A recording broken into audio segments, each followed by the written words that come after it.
د خپل په رابطه به درته ووایم زما دې د خدای په ذات قسم چې د دغه خاورې سره زه کومه مینه او محبت لرم.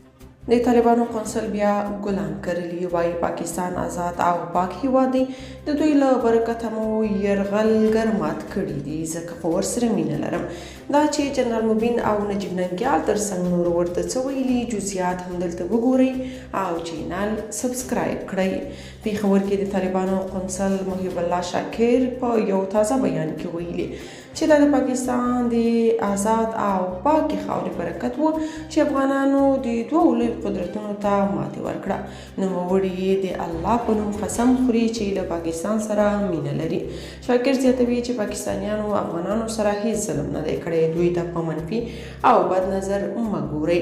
د هغه یادې خبرې د خلکو بېلابېلو غبرګونونو سره مخ شوي چې یو شمېر دلته تاسو سره شریکو. جنرال مبین لیکلي له مشرانو غواړم چې دا قونسل صاحب وتړي، ګنې ډېرې داسې نورې مرغلرې به وپاشي چې د حکومت او ملت ترمنځ فاصله پیدا کړي.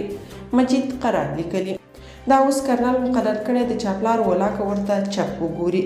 د تا طالب هم دا نشي ویلی چې د ملایانو د سفیر بې عزتي چا کړې وه، د وزیر سترګې چا وریستلې وې، د یاسر مړی ژوندی چا ورک کړی وه، 80,000 د بمبار پرواز له کومه ځایه الوتې وه، د افغانانو په وینو او اوښکو تجارت چا کړی وه، افغانان له شا په خنجر چا وهلي وه او ولې وهلي وه. نجیب ننګیال لیکلي داسې خلک چې پاکستان په لابراتوار کې وغواړي هم ولاکه یې ځان ته جوړ کړی شي. خدای پرې داسې لورې ولیده په داسې کسانو چې بارونه نه وړي په چا به یې وړي. نو شجان د شاه پاکستانه افغان لیکلي سبحان الله قونسل جنرال صاحب ملغلرې پاشلې دي.